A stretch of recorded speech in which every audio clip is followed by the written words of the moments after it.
In the 6th century BCE, a tribal leader named Cyrus II, later known as Cyrus the Great, united the Persian tribes and overthrew the Median Empire.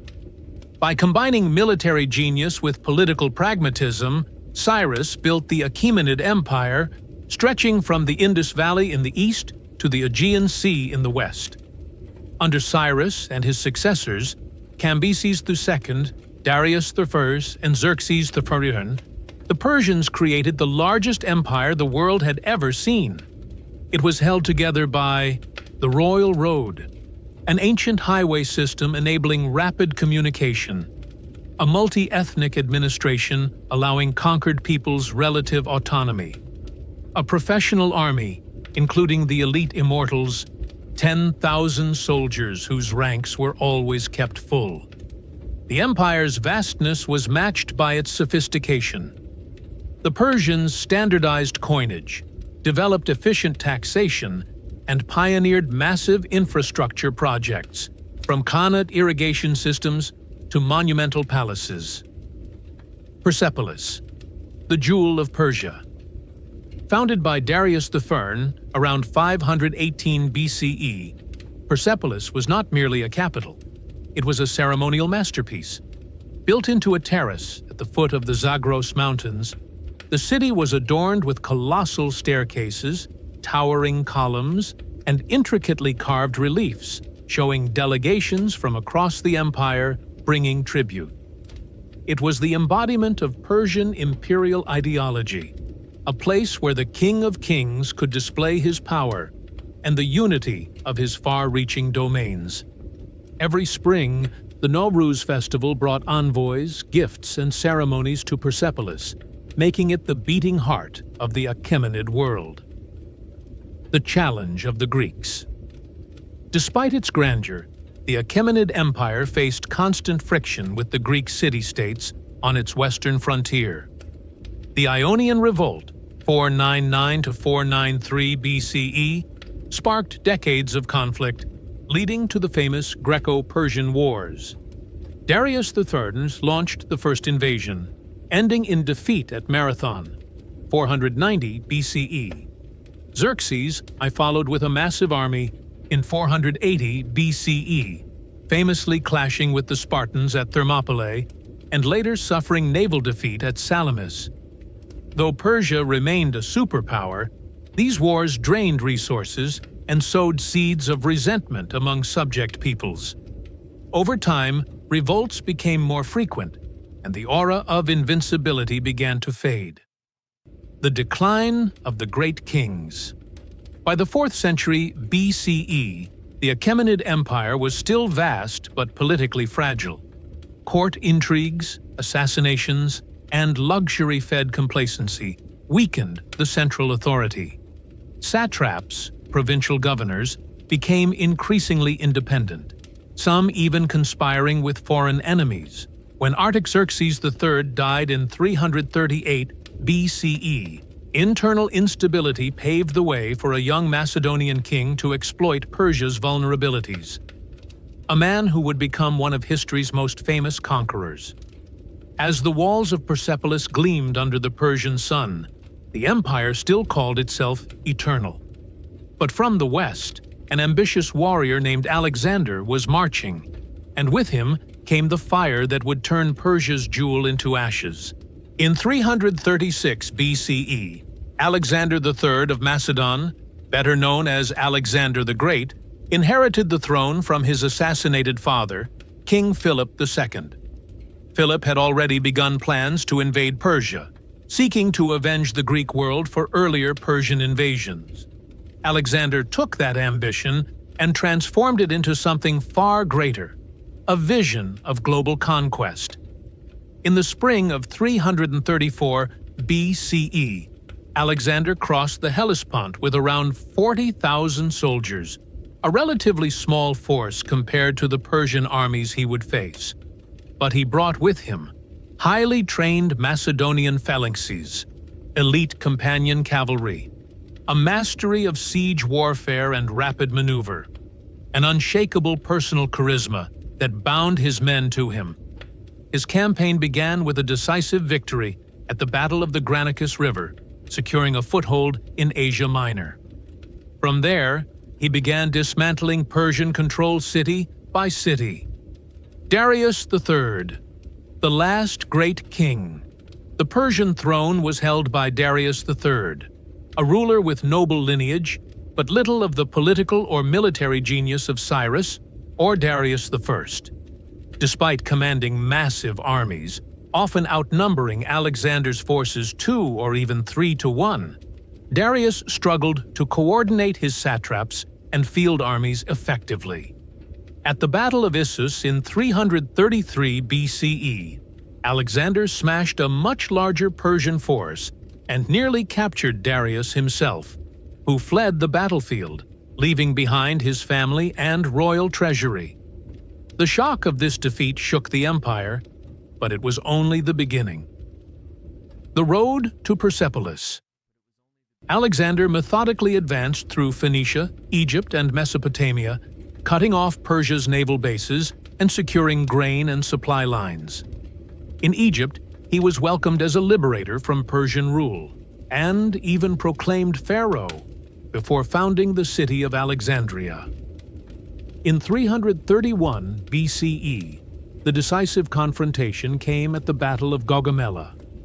Despite deploying war chariots, scythed wheels, and an enormous army, Darius's forces collapsed under Alexander's disciplined assault and masterful tactics. Once again, Darius fled, this time for good. Alexander marched into Babylon, then Susa, and finally into Persepolis, the ceremonial heart of the Achaemenid Empire. The burning of Persepolis. In early 330 BCE, Alexander entered Persepolis, finding its royal treasury untouched, enough gold and silver to fund his army for years. The city was a symbol of Persian pride, culture, and unity. For a time, Alexander appeared to respect it, allowing his troops to rest there. But during a drunken celebration, reportedly spurred on by the courtesan Thais, Alexander ordered, or at least permitted, the burning of Persepolis. Whether it was an act of revenge for the Persian sack of Athens a century earlier or an impulsive mistake, the result was catastrophic. The magnificent palaces of Darius and Xerxes were engulfed in flames. Priceless art, scrolls, and cultural treasures were destroyed. The charred ruins became a haunting monument to the empire's fall. Some ancient historians claim Alexander later regretted the act, realizing he had destroyed a jewel of the very empire he now ruled. The end of Darius and the empire. Darius III fled eastward, but was betrayed and murdered by one of his satraps, Bessus, in 330 BCE. Alexander gave Darius a royal burial, both as a political gesture and as a statement that he now saw himself as the legitimate heir to the Persian kings. With Darius's death, the Achaemenid Empire officially ended, replaced by Alexander's vast but short-lived empire, a fusion of Greek and Persian worlds. As Persepolis lay in smoldering ruins and Alexander claimed the title King of Kings, a question lingered. Had the empire truly died, or had it been reborn under a foreign crown, destined for yet another cycle of glory and ruin? When Alexander the Great took the Persian throne, he didn't simply erase the empire, he adapted it. Though the Achaemenid dynasty was gone, its systems of governance, administration, and culture lived on in altered form. Alexander retained the satrapy system, keeping Persian governors in place, married Persian noblewomen, and encouraged his officers to do the same, adopted elements of Persian dress and ceremony, presenting himself as both a Macedonian king and a Persian Shah. This blending of cultures, Hellenistic fusion, spread Greek language, art, and philosophy throughout Persia, while Persian traditions influenced Greek rulers. New cities like Alexandria, Eschate, and Seleucia became centers of trade and scholarship. The Seleucid Empire. After Alexander's death in 323 BCE, his empire fractured. Persia fell under the control of the Seleucid Empire, ruled by Greek successors. While the Seleucids attempted to maintain both Greek and Persian elements, they faced constant rebellions and the slow erosion of their territory. Persian identity persisted beneath the surface, especially in rural areas where old customs, languages, and religions remained strong. The Seleucid period was marked by urban Hellenism in the cities and traditional Persian life in the countryside.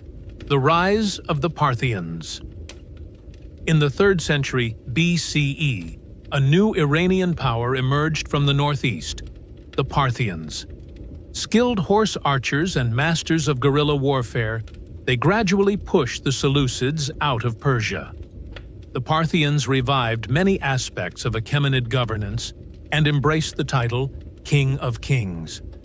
While not a direct continuation of the Achaemenids, they consciously styled themselves as heirs to the ancient Persian legacy, proving that Alexander's conquest had not extinguished the cultural identity of Iran. The memory of Persepolis. Even in ruin, Persepolis remained a potent symbol. Later Persian dynasties, Parthian and Sasanian, saw themselves as the inheritors of the Achaemenid tradition. The charred columns and reliefs served as a reminder of both grandeur and fragility. By the Islamic period, Persian historians wove the Achaemenids into myth, portraying them as just and powerful rulers whose empire fell through a mix of fate and hubris. In modern Iran, Persepolis has become a national emblem, celebrated as part of a heritage stretching back over 2,500 years. Enduring legacy. The Achaemenid Empire left a mark far beyond its own lifespan. Political models. The satrapy system influenced later empires, from the Romans to the Ottomans. Cultural integration. The idea of respecting and incorporating local customs into governance became a model for managing vast, diverse territories. Infrastructure.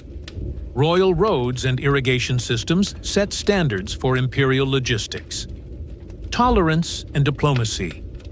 Cyrus the Great's policies of religious freedom were unprecedented for their time. Yet, its downfall is a stark reminder. Even the mightiest empires can crumble when leadership falters, unity fractures, and enemies exploit internal weaknesses. Thanks for watching. Please subscribe.